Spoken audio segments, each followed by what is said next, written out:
In this video, I'll be talking about the short film 1 Minute Racist. It's very, very different to any of those I've looked at before stylistically, purely because it's animated. It uses two types of animation, stop motion and kind of a cartoon, hand-drawn animation.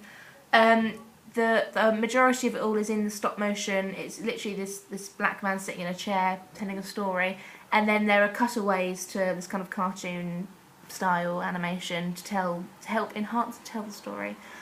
It kind of talks about how racism is kind of like weird in the way that it can like kind of creep up on people unexpectedly, like how it kind of grows and where it kind of stems from for individuals, how people are influenced into it.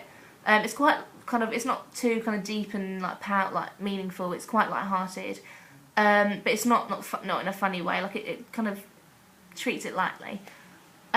It's kind of in a storytelling style, almost not really documentary, but kind of it's not. Well, I guess the narrative is this man telling the story, but I don't know. It's not. It's a bit weird. It's not a kind of traditional narrative. It is just a man telling a story, like as if like I don't know. It's not a documentary. It has got a narrative. The man basically is relating a story of how his friend, who is kind of like smart, intelligent, like educated, how he was racist against Asian people specifically, just Asian people, and how because we always associate racism with being like because of the colour of someone's skin, or because they're not English, or because they're not American or whatever, or because they're not the same as us. But in this way it talks about racism because essentially this man's friend thought all Asian people were uptight, which is more of a kind of characteristic as opposed to a physical attribute such as skin colour or kind of ethnic origin.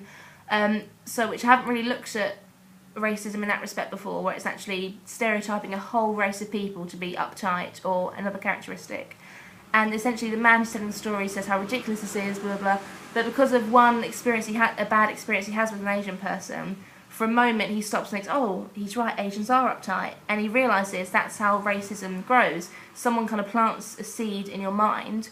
You have one bad experience with this race, and it kind of influences you subconsciously, and you kind of think, oh, that's correct, but obviously it's not. It's just one person who happens to be Asian. Stylistically, not gonna take much influence from it, as me and Izzy and I are not animators. We're not going to sit and make a stop motion piece with Play-Doh and plasticine and meddle with that. Neither are we gonna draw a cartoon, because that's not where our talents lie, that's not where our strengths lie, so we're not going to bother with that. But it's very, very thought-provoking, as what the man is saying can relate to like personal experiences, I suppose. It's not like outright racism, like someone in the street being racist. It's more kind of a man's personal experience and reflecting upon how he has become a race. He for a second he thought he had a racist thought, and how it's small little things like that are racist that we don't really talk about or think are a big deal, but it's weird how someone, like you said, plants the seed in your mind, and for a split second he was a racist. This is rambling, but I know what I'm saying. But the thought-provoking element of it, and the fact it could be related to individuals, and we will take away from this, that is inspiring to us, but stylistically not so much. I hope this made sense.